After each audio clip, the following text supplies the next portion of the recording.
Surah Ad-Duha, satu surah Qurannya. Quran surah Ad-Duha, satu surah. Kalau ini kita sudah hafal ya. Wad-duha wal-laili idza saja, dan seterusnya ayat. Yang kedua, saya catat saja hadisnya. Ini yang belum kita hafal. Saya catat hadisnya. Nanti kita bahas dan bacakan insyaallah. Dalil tentang keutamaan salat duha. Satu hadis riwayat Muslim dari Abu Dzar, nomor hadis 720. Dua, hadis riwayat Abu Dawud,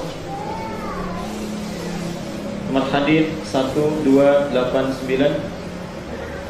Tiga, hadis riwayat At-Tirmidzi, nomor hadis 586.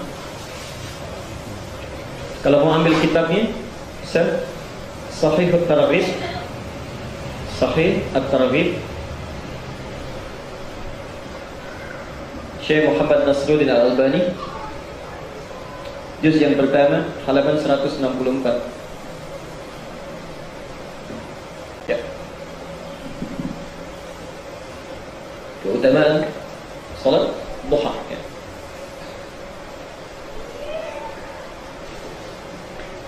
Jadi kita sudah bahas tahajud, sudah bahas rawatib, sekarang duha ya.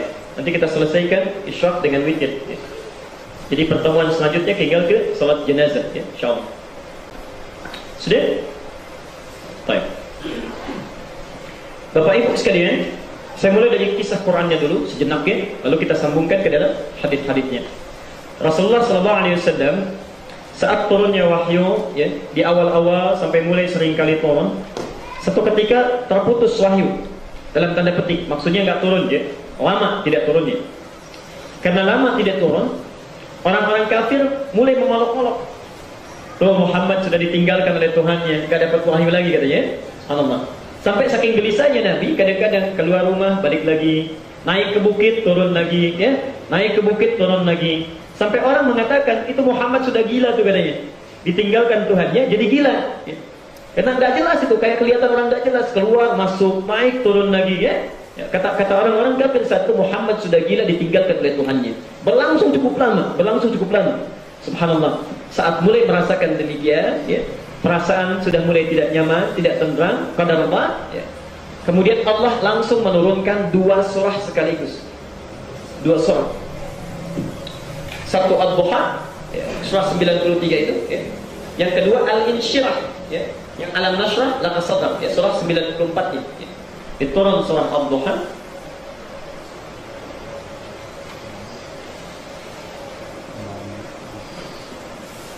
Ya. Yang kedua surah Al-Insyirah. Saya akan bahas yang Ad-Duha saja ya.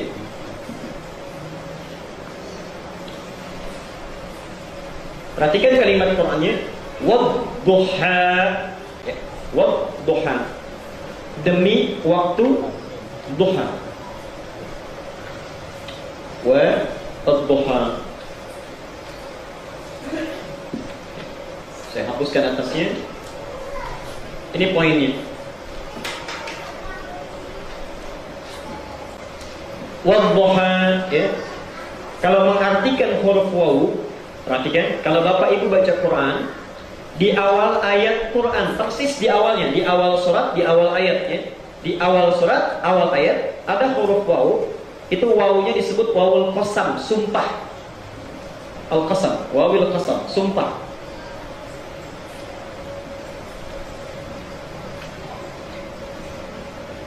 Baik. Maaf. Kira-kira kalau saya menyampaikan kalimat ya, Ibu Bapak percaya nggak? Relatif. Kalau saya bersumpah percaya nggak? Mungkin naik keyakinannya gitu ya? Naik keyakinannya. Karena itu seorang saksi supaya betul-betul bisa dipercaya, dia mesti disumpah ya. Sekarang kalau Allah menyampaikan satu pernyataan, percaya nggak? Yakin tidak? Nah, sekarang Allah bukan sekedar menyampaikan, bersumpah. Bersumpah, kurang apa lagi ya? Bersumpah. Saya bersumpah demi waktu duha. Di situ diartikan demi saja gitu kan? Demi waktu duha. Cara mengartikan yang terbaik adalah Allah bersumpah demi waktu duha. Artinya ini betul-betul kita mesti yakin. Jangan sampai kita ragu. Wal laili idza saja, dua sumpahnya. Demi waktu duha dan malam apabila sudah gelap gulita. Wal laili idza saja. Subhanallah. Perhatikan sini ya. Saja ini bisa ke atas, bisa ke bawah ya. Bisa ke atas saja, bisa ke bawah. Perhatikan sini. Biasanya kalau sudah lail, kalau malam itu gelap enggak? Gelap ya? Kok pakai lail saja sudah gelap sebetulnya. Lail itu sudah gelap. Tapi di sini ditambah dengan saja ya. Saja itu ya pekat lah, bukan sekedar gelap, pekat, enggak kelihatan sesuatu. Gelap luar biasa. Ada gelap yang masih bisa meraba-raba dengan mudah. Ada gelap yang meraba pun kita sudah susah. Itu saja namanya. Wal laili idza saja. Allah bersumpah dengan dua hal. Bersumpah dengan waktu duha, yang kedua malam yang sangat gelap ya. Apa isi sumpahnya? Ma wadda'aka rabbuka wa ma qala. Muhammad, Tuhanmu tidak akan pernah meninggalkanmu. Tidak meninggalkan.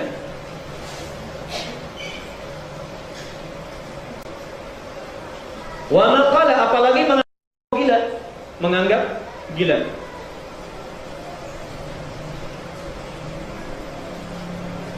Perhatikan betul ke sini. Ini agak butuh perhatian ya untuk menerjemahkannya. Orang kafir mencela Rasulullah, menghardik, kemudian menuduh beliau sebagai orang yang ditinggalkan Tuhannya dan berubah menjadi gila. Ditolak klaim ini oleh Allah. Saya tidak tinggalkan kamu, saya juga tidak menjadikan kamu seperti gila. Atau menjadikan kamu orang gila, atau menyebabkan kamu menjadi gila. Tidak. Saya bersumpah. Saking Allah ingin menegaskan bahwa benar-benar tidak meninggalkannya. Kamu jangan ragu, sumpah saya tidak tinggalkan kamu. Sumpah saya tidak sebabkan kamu gila ya. Subhanallah. Tapi yang paling menarik adalah sumpahnya menggunakan dua waktu ini. Nanti ada kaitannya dengan sholat duha. Nah, para ulama tafsir, khususnya yang ahli bahasa, menganalisis dua kata ini menyimpulkan sebetulnya kalimat duha dengan lail idza saja itu kata kiasan. Kiasan di sini ya. Kiasan dengan menggunakan fenomena alam. Itu sudah biasa. Ilmu untuk mempelajari kata-kata seperti ini namanya ilmu balaghah, ilmu sastra. Karena bahasa Quran dengan hadis itu kadang-kadang menggunakan sastra yang tingkatnya sangat tinggi, memahaminya tidak langsung. Mesti tahu ilmunya dulu, ya. Perhatikan di sini. Wadduha. Duha ini asalnya dari kata doha. Doha. Sesuatu yang menenteramkan. Aktivitas yang meneduhkan. Di segala perbuatan yang menenangkan ke dalam hati, membuat kita tentram, itu namanya doha, aktivitasnya, pekerjaannya, pekerjaannya.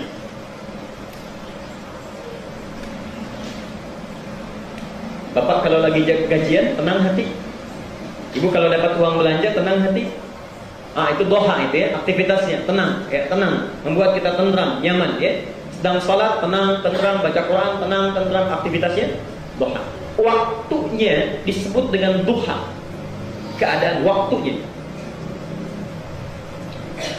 Duha itu saat matahari mulai naik sepenggala, ya kurang lebih satu tombak, ya sudah mulai bergeser, ya matahari sudah naik sepenggala, yang memancarkan cahaya, tandanya sinarnya membuat kita tentram, enak gitu. Kan ada waktu tertentu, misal sekarang jam 6:04 saya, kita lihat kan matahari sudah mulai bersinar. Ya. Sinarnya itu kalau kita terima kan enak ya, nggak terlalu panas, tidak juga membawa dingin, jadi tenang, tentram ya ke dalam jiwa kita. Itu disebut dengan duha waktunya. Di saat matahari naik sepenggala, memancarkan sinar yang dirasakan tentram oleh kita, enak. Ya. Vitamin D-nya banyak. Itu waktunya disebut dengan duha. Jelas sampai sini? Duha itu keadaan atau waktu, ya keadaan waktu yang sifatnya memberikan ketentraman ke dalam jiwa. Ya, masa-masa yang menyenangkan, masa yang menenteramkan.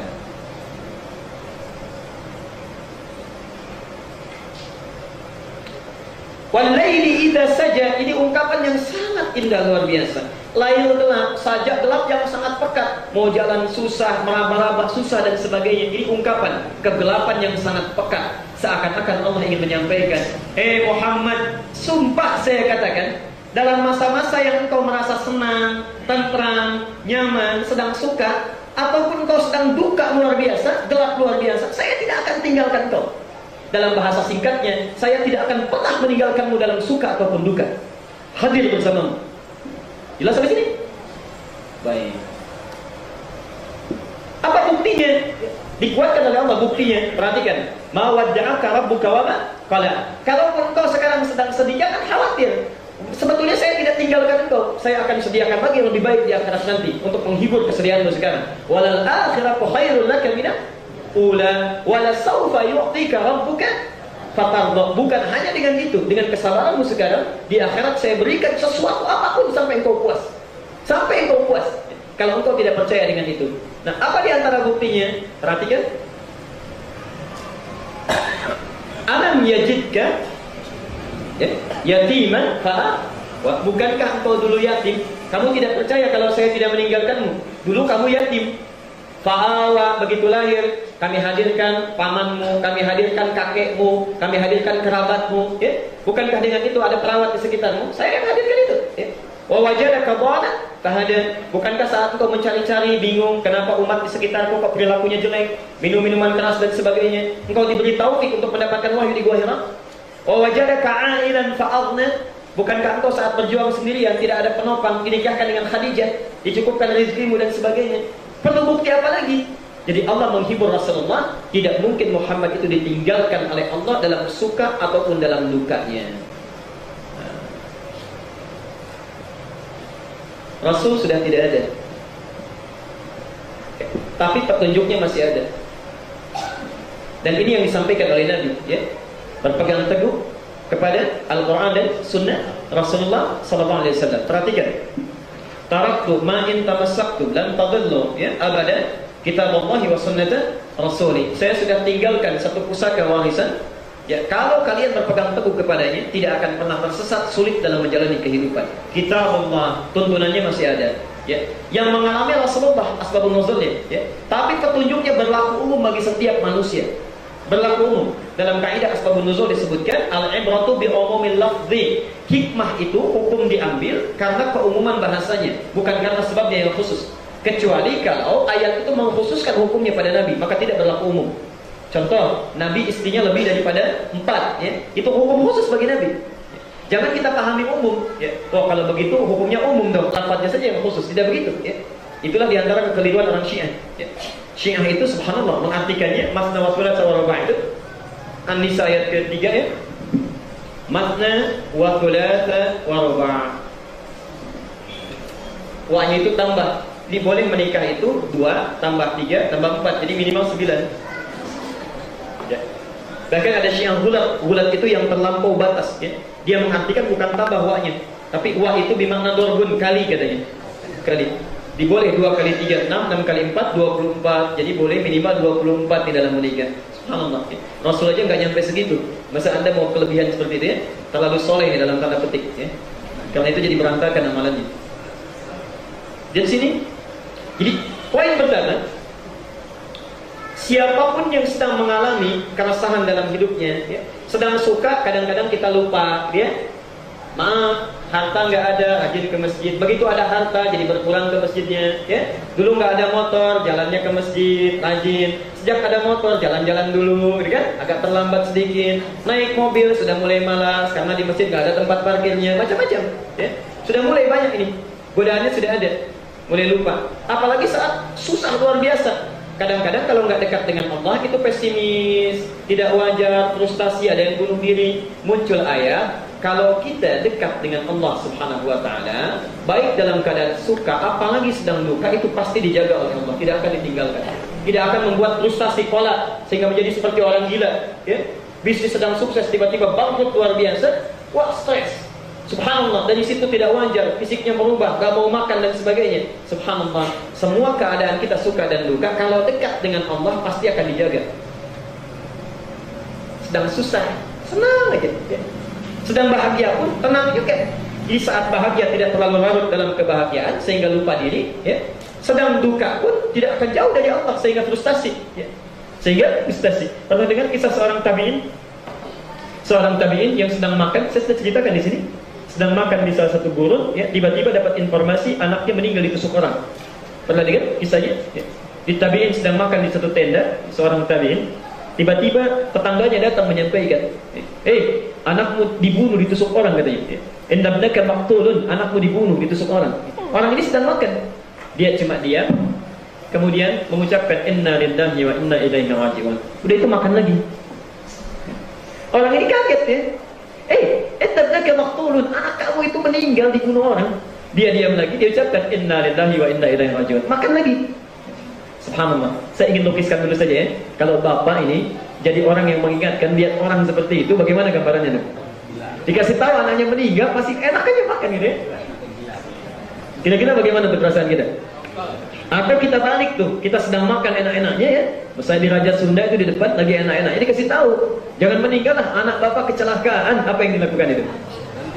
Subhanallah, berhenti makan, bayar pun lupa, gitu kan, macam-macam itu, langsung kita pergi. Subhanallah. Yang ini begitu penasaran yang ketiga kali, indabnaka maqtulun. Dia tanya, anda ini kan bapaknya, katanya. Saya kasih tahu, kenapa nggak ada respon? Perhatikan, bukankah Allah hanya memerintahkan, idza asabatkum musibah qalu inna lillahi wa inna ilaihi raji'un. Saya sudah lakukan itu. Allah cuma perintahkan kalau dengar ada musibah, ada yang meninggal, cuma katakan inna lillahi wa inna ilaihi raji'un. Sekarang di depan saya, Allah sedang memberikan rezeki. Sedang memberikan rezeki makanannya, saya makan dulu. Sebab saya makan dengan gak makan pun tetap tidak akan menghidupkan dia lagi, ya. Jadi biarkan saya menikmati rezeki yang diberikan Allah ini dulu. Saya sudah tunaikan perintahnya, saya habiskan makanan ini. Selesai makan jangan takut, saya akan mulai rawat jenazahnya, saya layakkan dia, ya, perhatikan dia dengan baik, saya doakan sebagai anak saya. Tapi tinggalkan saya untuk menyelesaikan rezeki yang Allah berikan dulu. Dalam keadaan musibah yang sangat luar biasa pun orang yang dekat dengan Allah tenang. Karena itu ketenangan lebih penting. Nah, sekarang orang bertanya, bagaimana cara membuat kita lebih dekat dengan Allah sehingga dari kecil dijaga, dewasa dijaga, diberikan ketenangan. Di antara caranya muncullah di antaranya syariat tambahan dari sholat-sholat yang biasa itu, dikenal dengan sholat.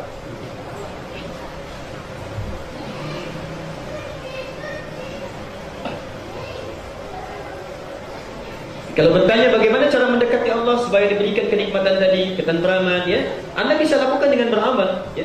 Mau salat, mau puasa, mau zakat, mau apapun itu. Tapi ada salah satu ibadah juga yang dia khususkan, bahkan namanya diambil dari sini, ya. Di antaranya apa? Ini salat duha, namanya khusus. Perhatikan fadilahnya, saya sampai tuliskan 4 karena ada 4 keutamaan dari salat duha ini. 1. Hadis riwayat Muslim nomor hadis 720 dari Abu Dzar. Rasulullah menyampaikan, bima makna saya percepat saja, ya. Kata Rasulullah, setiap pagi itu, fi kulli sabihatin, ya, ala kulli sulama, dari setiap persendian kita, jadi ada 360 sendi dalam diri kita. Setiap bangun di pagi itu semuanya mesti bersedekah. Mesti bersedekah, ya. Jadi misalnya sendi-sendi tubuh kita yang 360 itu semua bersedekah, ya. Dan Nabi menyampaikan, wa ala kulli tasbihatin sadaqah, ya. Dengan tasbih, ya, subhanallah, bacaan subhanallah itu sudah mewakili sedekahnya, ya. Wa ala kulli tahmidatin sadaqah, yang bertahmid baca alhamdulillah itu sedekah, ya. Wa ala kulli takbiratin sadaqah, yang bertakbir itu sedekah. Tahlil itu sedekah, ya. Jadi sedekah itu jangan diartikan kita dengan uang saja, itu keliru, ya. Keliru. Nanti di sini sudah dipelajari tentang zakat, infak dan sedekah. Belum ya, selesai salat nanti kita insya Allah pelajari, ya. Kita urutkan saja tingkatannya dari rukun Islam. Jadi bedakan antara zakat, infak, sedekah itu lain, ya. Zakat, infak dan sedekah itu lain, ya. Kalau zakat kewajiban terkait harta dikeluarkan jumlah tertentu dengan syarat tertentu, ya. Di jumlahnya tertentu mencapai nisab, syaratnya tertentu, ada haulnya dan sebagainya, ya. Dan dikeluarkan khusus hanya pada 8 golongan yang di At-Taubah ayat ke-60. Kewajiban terkait harta, hukumnya wajib. Kalau infak, kewajiban atau kesunahan. Jadi ada yang wajib, ada yang sunnah. Infak itu dibagi 2. Kalau zakat wajib saja, ya.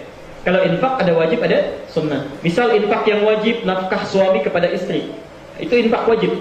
Karena itu disebut nafkah. Nafkah itu dari infak, ya. Dari infak, ya. Kependekannya nafkah, nafkah, ya.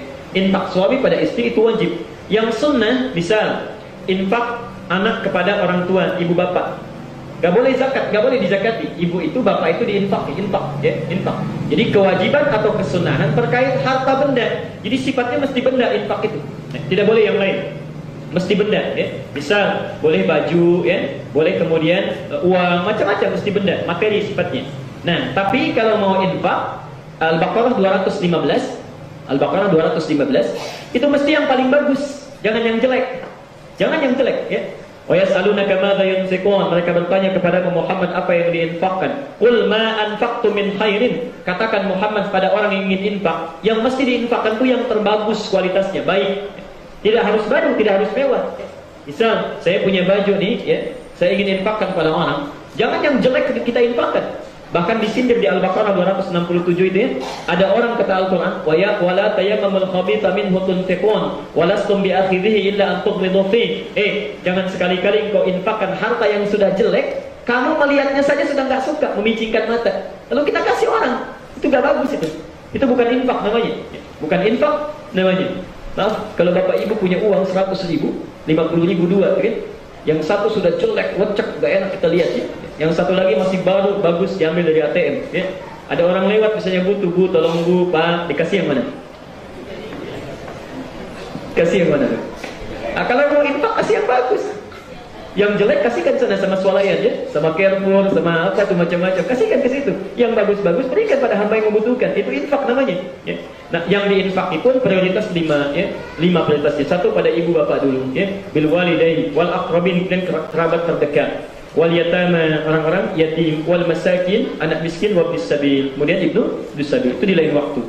Nah, di luar infak dengan zakat ada sedekah. Ini yang sering keliru dalam prosesnya, keliru dalam syaratnya, dan keliru dalam memahaminya. Nanti kita lebih dalam lagi bahas lain waktu. Tapi ingin saya sampaikan, sedekah itu dalam istilah fikih, kullu ma'rufin sedekah. Setiap perbuatan baik itu sedekah. Tidak harus pakai benda, tidak harus pakai materi, uang, tidak. Dan bentuknya tidak hanya uang. Maaf, ini Al-Ittihad sedang renovasi termim misalnya. Saya nggak ada uang, boleh dengan tenaga, itu sedekah. Nggak ada tenaga dengan ide, itu sedekah. Dengan doa pun itu sedekah. Nggak bisa memberikan ide, minimal dengan doa itu sudah sedekah. Bahkan senyum pun pada yang baik-baik itu sedekah. Basmatu kali akhika ya, senyummu kepada saudaramu dalam kebaikan itu sedekah. Subhanallah. Dan dalam hadis riwayat Muslim nomor hadis 720 ini, kita diajarkan untuk sedekah setiap pagi. Sekalipun tidak ada uangnya, ya, tidak ada dengan harta benda, boleh dengan tasbih, ya, dengan tahlil, tasbih membaca subhanallah diperbanyak, tahlil membaca la ilaha illallah, takbir membaca Allahu Akbar, tahmid membaca alhamdulillah, boleh, ya, perbanyak itu. Sekarang orang ingin bertanya, ya Rasulullah, ada nggak caranya yang singkat? Kalau baca itu kan kayaknya terlalu panjang, batasannya nggak ada, waktunya tidak jelas, kapan saja. Ada nggak cara yang singkat? Kata Nabi, perhatikan ujung hadisnya, dan cukup menunaikan 2 rakaat di waktu tercukupi semuanya itu. Jadi keutamaan salat duha yang pertama itu bisa mengganti sedekah yang utama. Bisa menggantikan atau senilai dengan sedekah yang paling utama. Senilai dengan sedekah yang paling utama. Jadi orang yang tidak bertasbih pun bertahmid, bertakbir misalnya dalam paginya sampai dengan siangnya, bukan setelah salat ya. Setelah salat kan kita membaca tasbih ya, subhanallah ya, tahmid alhamdulillah, takbir Allahu Akbar. Bukan itu yang dimaksudkan ya. Dan yang mulai pagi sampai dengan siangnya itu sedekah utama itu, sedekah utama. Kita nggak bisa mengerjakan. Itu bisa diganti dengan 2 rakaat saja salat duha. 2 rakaat duha. Jadi subhanallah. Apa hubungan dengan surah Ad-Duha tadi?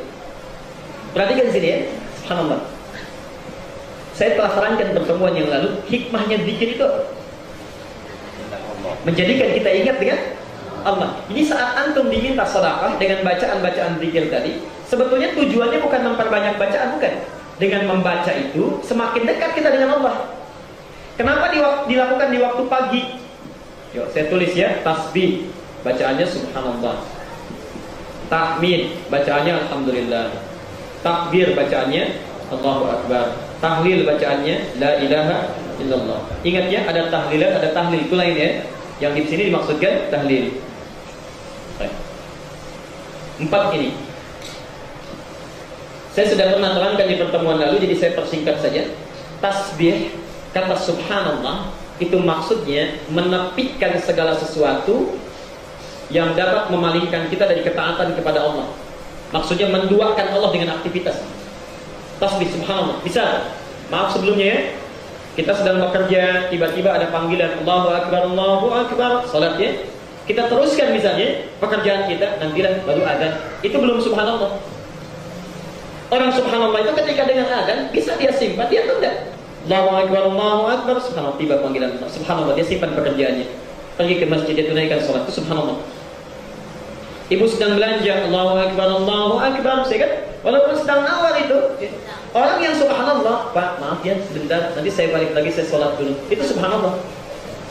Tapi yang belum subhanallah, baru adzan, Pak, teruskan aja dulu. Bahkan subhanallah, ya, bahkan itu orang yang nawarkannya, udah nawarkan, Bu, barangkali mau sholat dulu, sholat bisa nanti Pak, nomor 2, belanja nomor 1, ya. Itu belum subhanallah, itu sudah parah itu penyakitnya, ya. Orang yang subhanallah dia tepikan itu, dia tepikan.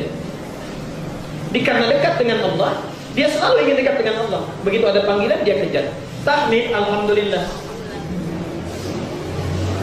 Dia mensyukuri segala yang Allah berikan, mensyukuri dia. Jadi orang ini selalu, kalau orang alhamdulillah itu selalu positif. Gak ada pun masih alhamdulillah. Gak pegang apapun masih alhamdulillah.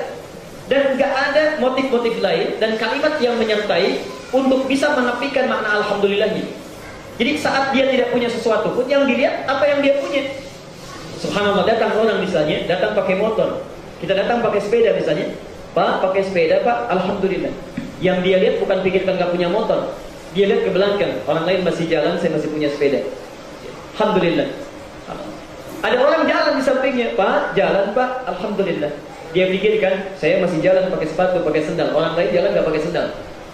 Ada yang gak pakai sendal, Pak, olahraga Pak, alhamdulillah. Ya. Saya masih bisa jalan pakai kaki saya, orang lain belum bisa jalan.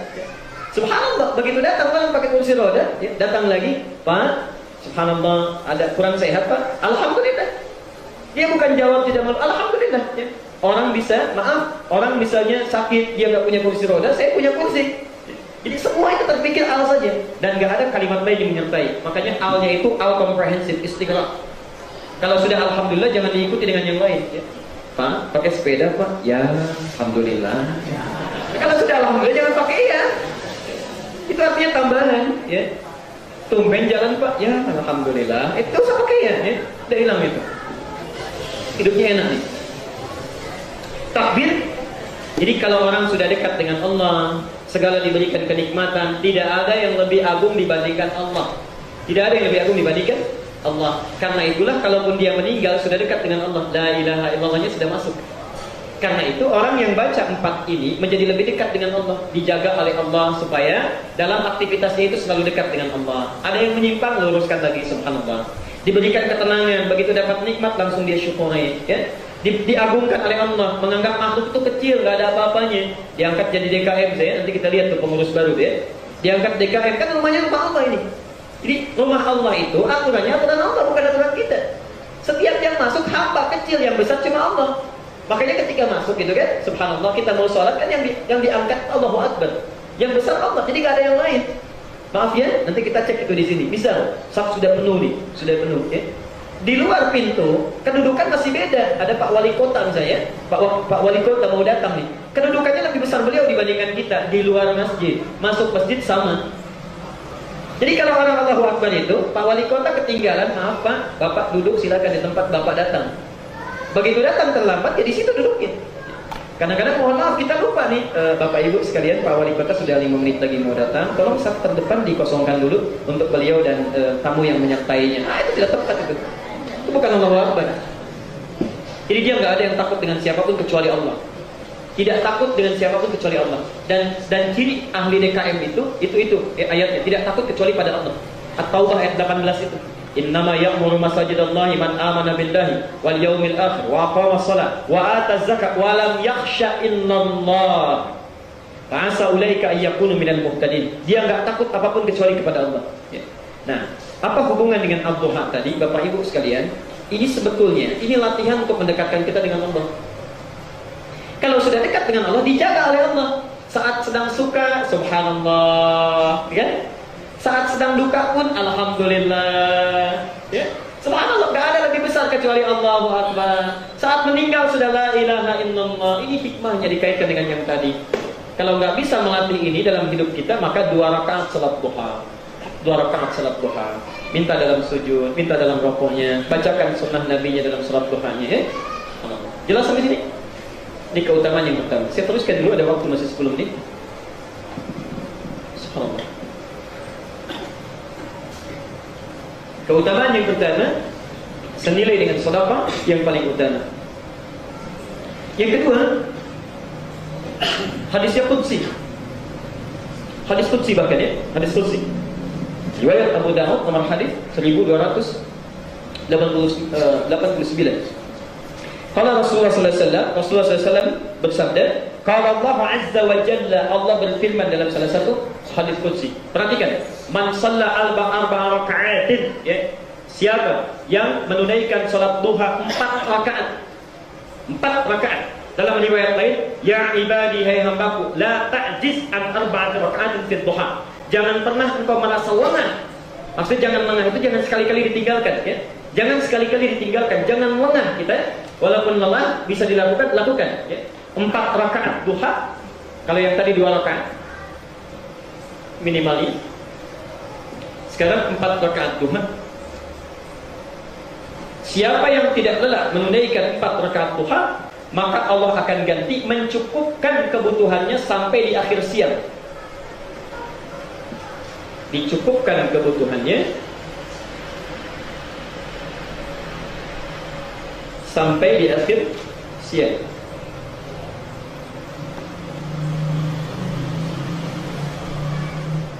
Akhir siang itu ada yang mengatakan menjelang asar, ya. Ada yang mengatakan menjelang asar, ada yang mengatakan masuk maghrib, ya. Karena di Quran siang itu nahar dipasangkan dengan lail. Nahar pasangannya lail, ya. Sur Ali Imran 190. Inna fi khalqis samawati wal ardi wa ikhtilafil laili wan nahar. Karena nahar pasangannya lail, nahar itu dimulai dari fajar sampai dengan mau masuk maghrib. Itu nahar, ya. Maghrib muqaddimatul lail, awal malam. Jadi ini yang lebih tepat ditafsirkan, Allah akan menjaga sampai akhir siang, dicukupkan kebutuhan, maksudnya sampai maghrib. Jadi kalau antum menunaikan 4 rakaat salat duha misalnya, ya, dilakukan karena Allah dengan khusyuk dengan baik, itu kebutuhannya akan dicukupkan sampai maghrib. Apa yang dimaksud mencukupkan kebutuhan ini? Bukan begitu butuh dikasih, bukan begitu cara menerjemahkannya, ya. Walaupun ada tafsiran itu, Bukan misalnya, ya Allah, saya ingin ini dikasih, ingin itu dikasih, bukan itu, ya. Ada yang menafsirkan mencukupkan kebutuhan ini, maksudnya satu,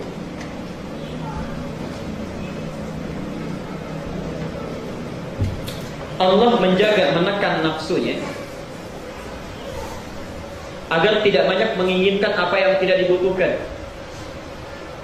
Jadi ada kebutuhan, butuh, ada keinginan. Nafsu ini membawa banyak kepada keinginan. Takwa membawa banyak kepada kebutuhan. Jadi kalau orang tidak pernah meningkatkan takwa, nafsunya naik. Kalau nafsunya naik, keinginannya banyak, ya. Jadi banyak pun yang dimiliki itu dilihat sedikit. Kalaupun banyak sedikit, maaf, 100 miliar sedikit atau banyak. Tapi kalau orang tidak pernah punya takwa, itu dianggapnya sedikit. Selalu ingin, ya. Nah, tanda-tanda nafsunya itu meningkat, lihat apapun pengen. Walaupun nggak butuh. Punya rumah, begitu tetangga misalnya beli kulkas baru, parkir di depan, pas di depan rumahnya kelihatan, ya. Datang kepada papanya, "Pak, tetangga kita udah baru kulkasnya. Masa kita yang itu-itu aja, padahal baru seminggu beli kulkas." Bisa begitu, ya. Mobil ganti, pengen lagi. Ya, teman kasih kabar misalnya ada tanam bagus, dibeli lagi, padahal nggak butuh. Belum tentu butuh, ya. Jadi ini biasanya keinginannya naik, meningkat tanpa wajar. Ini berbahaya. Nah, Allah akan tekan nafsu orang ini. Nafsu ditekan, dibimbing oleh Allah. Tidak semua yang dilihat itu dibeli, ya.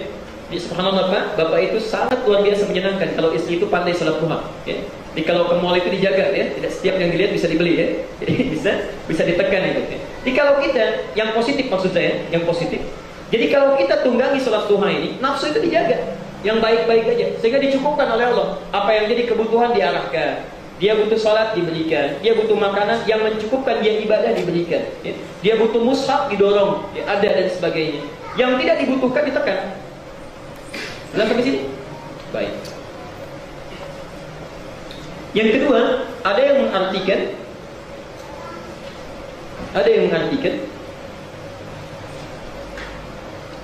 memberikan pahala sebanyak ibadah di siang itu. Sebanyak ibadah di siang itu. Jadi kalau misalnya ada orang sholat, dia sholat fardu, baca Quran dan sebagainya, dia membutuhkan pahala itu tapi tidak bisa mengerjakannya, maka dicukupkan pahalanya, diberikan. Walaupun dia nggak bisa melakukan itu. Ya, walaupun tidak bisa melakukan itu, dia tunggangi duha 4 rakaat. Misal, antum misalnya ingin bepergian, saya mau ke Papua, ya. Misal saya mau ke lebih jauh lagi misalnya ya ke Eropa dan sebagainya. Kita berangkat siang, kita sholat duha dulu misalnya. Saya nanti nggak bisa sholat sunnah ba'diyah karena di pesawat dan sebagainya. Itu pahala dicukupkan oleh Allah. Sampai kita tiba dicukupkan oleh Allah. Allah ya. Dan yang ketiga, ada yang mengartikan secara real terkait dengan rizki. Ya. Jadi rizkinya selama di hari itu sampai dengan dia menjelang maghrib itu akan dipenuhi oleh Allah. Rizkinya dimudahkan maksudnya. Ya. Kemudahan rizki. Karena itu seringkali ada yang menunggangi hadis ini dengan mengatakan kalau ingin mudah rezeki silakan sholat duha. Sholat duha. Pernah dengar perkataan-perkataan seperti itu? Ini menunggangi hadis ini. Cuma kadang-kadang prakteknya keliru. Duhanya memang 4 rakaat tapi kerjanya nggak ada. Itu nggak dapat juga. Jadi yang dimaksud dengan hadis ini adalah memudahkan cara kita mendapatkannya. Antum sholat duha, lakukan pekerjaannya dengan ikhtiar. Nanti karena dekat dengan Allah, Allah yang memudahkan, dicukupkan kebutuhan kita. Ya. Jadi tapi kalau antum cuma duha nggak mau kerja, itu subhanallah susah datangnya, sulit datangnya. Ya. Baik, saya percepat yang ketiga. Riwayat At-Tirmidzi nomor hadis 586. 586. Duha waktunya kapan? Duha. Jam? 6:30, ada yang bilang 6:30 ya, ada yang bilang 7:30, ada yang bilang jam 7 ya, ada bilang setombak matahari. Baik. Waktu duha itu dibagi 3 bagian. 3 bagian. Awal duha, pertengahan duha, akhir duha. Awal duha, pertengahan duha, akhir duha. Kapan itu awal duha? Ini yang disebutkan di hadis At-Tirmidzi nomor hadis 586 yang nanti akan dinamai juga dengan salat isyraq, syuruk ya. Jadi ada yang mengkhususkan namanya, ada yang menyamakan syuruk itu dengan awal duha. Perhatikan. Man shalla fil ghadati ya. Siapa yang menunaikan salat subuh dengan berjamaah ya.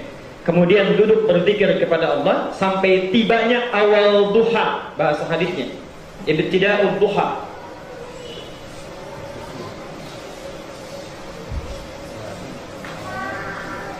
Siapa yang menunaikan salat berjamaah, ada 2 hadis ya, ada 2 hadis di 2 riwayat. Satu, siapa yang menunaikan salat berjamaah subuh berjamaah. Ini syaratnya kalau mau dapat pahalanya mesti syaratnya dipenuhi dulu. Kemudian berzikir sampai awal duha. Riwayat pertama. Sampai awal duha. Lalu salat 2 rakaat di awal duha ini, salat 2 rakaat.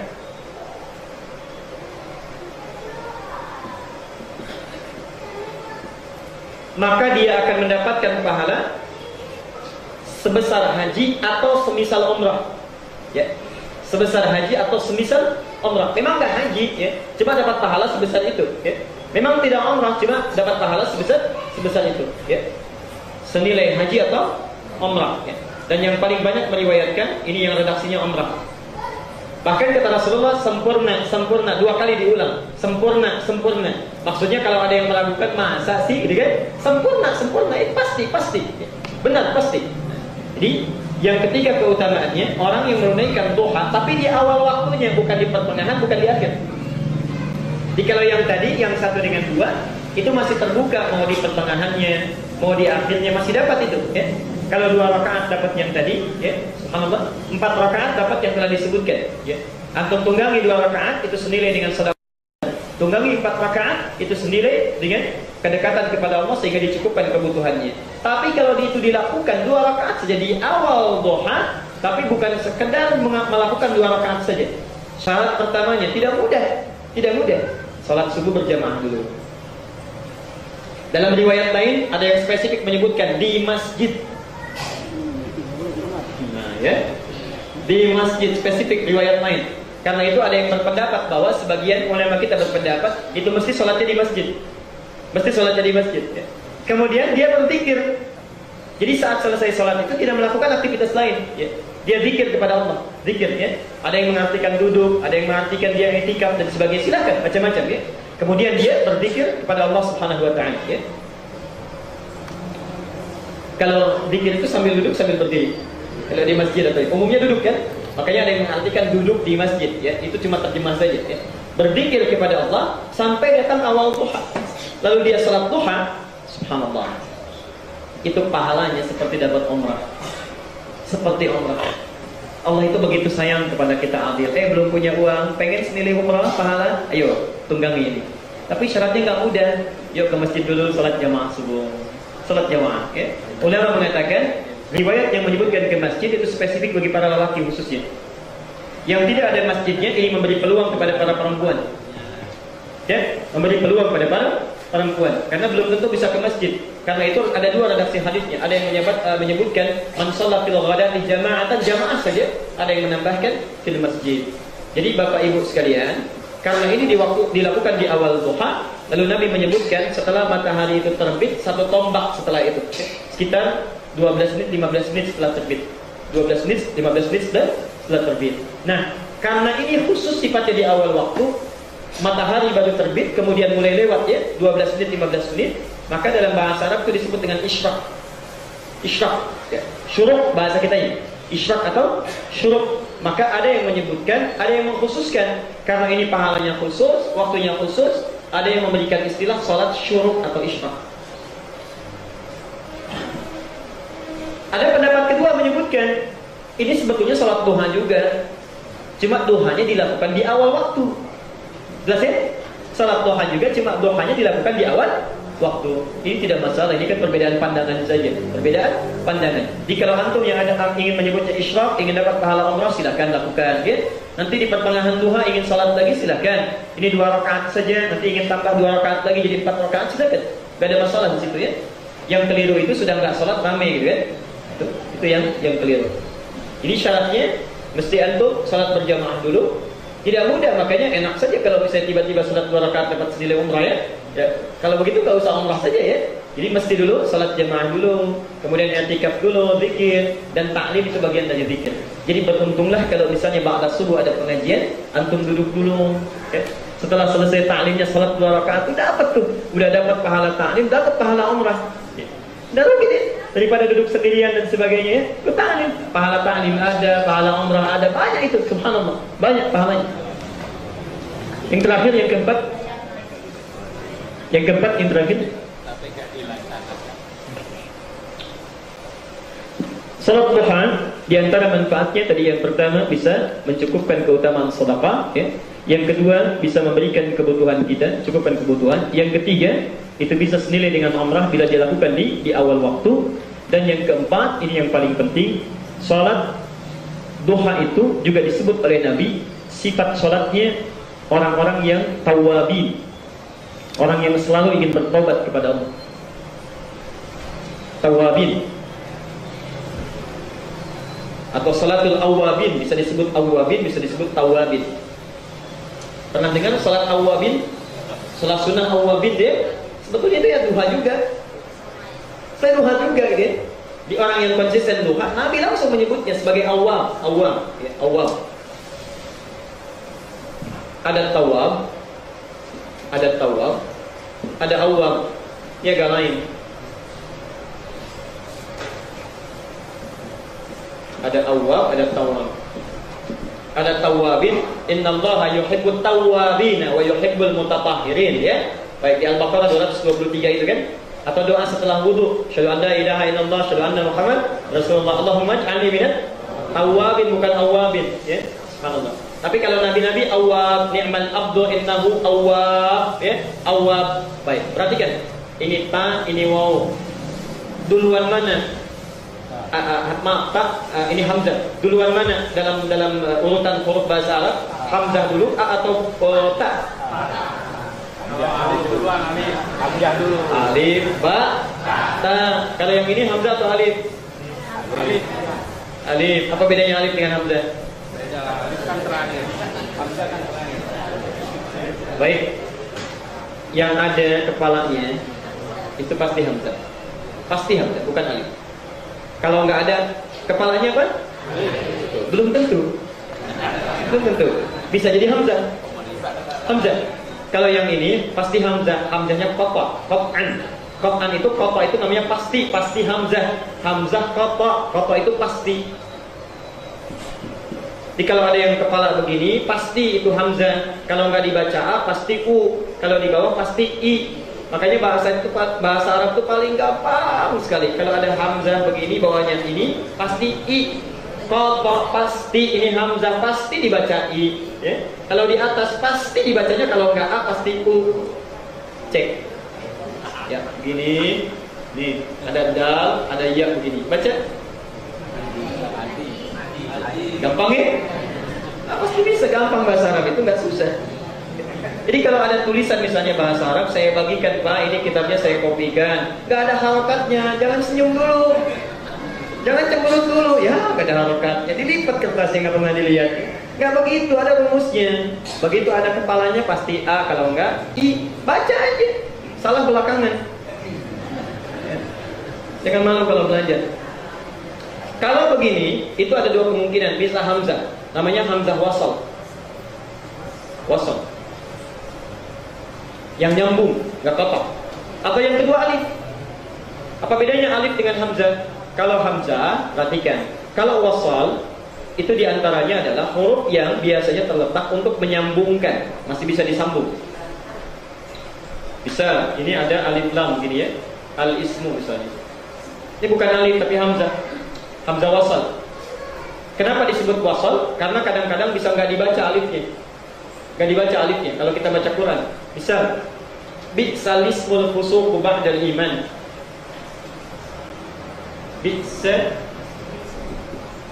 Bi'salis ini yang nggak ada, nggak dibaca. Karena sifatnya wasal, bisa nggak dibaca hamzahnya, maka tidak diberikan kepala dan dibaca langsung, tidak kedengaran hamzahnya.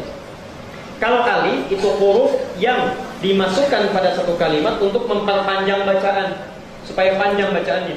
Biasanya ada ke atas hurufnya. Contoh, baca fa, ta, kemudian ha. Ayo baca. Baca apa? Fatah. Apa baca aja, betul itu baca aja ya. Fatah. Sekarang saya fa-nya tambah alif begini. Sudah bagus baca aja. Betul. Betul depannya, kesininya salah. Fatih, kan? Fatih. Tapi poinnya kalau ada alif di tengah-tengah ini, huruf naik ke atas, di pertengahan kata atau kalimat pasti alif. Huruf sebelumnya jangan lagu baca a panjang. Rumusnya awi a i u, ya. Kalau ada huruf alif di setelah kalimat, huruf sebelumnya a panjang. Kalau ada ya begini, sebelumnya i panjang. Kalau ada waw begini, sebelumnya u panjang. Jelas ya? Langsung saja. Gak jelas juga nggak apa-apa, karena itu bukan bahasan kita. Lihat, tadi tak dengan waw duluan mana? Tak dengan hamzah, alif duluan mana? Duluan hamzah, ya. Duluan hamzah. Ta belakangan. Hamzah duluan, ta belakangan. Apa bedanya awab dengan tawab? Kalau awab itu orang yang mendekat kepada Allah untuk dijaga agar tidak berbuat dosa. Jadi sebelum berdosa sudah taubat duluan. Ya Allah, tolong jaga lisan saya supaya hari ini tidak mencela orang lain, berkata yang buruk terhadap orang lain. Ya Allah, tolong jaga kaki saya supaya tidak melangkah kepada yang buruk-buruk. Tunjukkan kepada saya yang baik itu baik dan kuatkan saya untuk mengikutinya. Tunjukkan pada saya yang jelek itu jelek dan kuatkan saya untuk menghindarinya. Turun hadis, Allahumma arinal haqqa haqqan warzuqna ittiba'ah wa arinal batila batilan warzuqna ijtinabah. Ya, itu sifat Allah. Jadi sebelum melakukan aktivitas sudah berlindung dulu pada Allah. Orang seperti ini bertobat sebelum salah. Maksudnya dijaga oleh Allah supaya nggak salah nantinya, dibimbing. Tapi kalau tawab artinya salah duluan. Makanya hurufnya belakangan tak, karena sudah pernah salah. Alif, ba, ta, salah duluan karena lisan mengucapkan dusta, taubat pada Allah. Makanya pakai tak, taubat karena sudah melakukan perbuatannya, baru kembali kepada Allah. Karena itu disebut dengan orang yang kembali, tawab itu. Jelas ya? Jadi bedanya tawab dengan awab. Kalau tawab melakukan kesalahan duluan, baru sadar kembali kepada Allah. Kalau awab belum salah, minta perlindungan supaya dijaga, tidak salah. Nah, salat duha ini disebutkan oleh Nabi sifat orang yang awab. Awab, apa artinya? Orang yang duhanya itu bagus, pasti dijaga oleh Allah supaya tidak berbuat maksiat di hari itu. Di fadilah salat duha yang keempat, menjaga kita dari perbuatan maksiat. Menjaga dari perbuatan maksiat. Kalau duhanya benar, kalau duhanya benar. Kalau sudah salat duha masih salah juga, berarti duhanya yang keliru itu.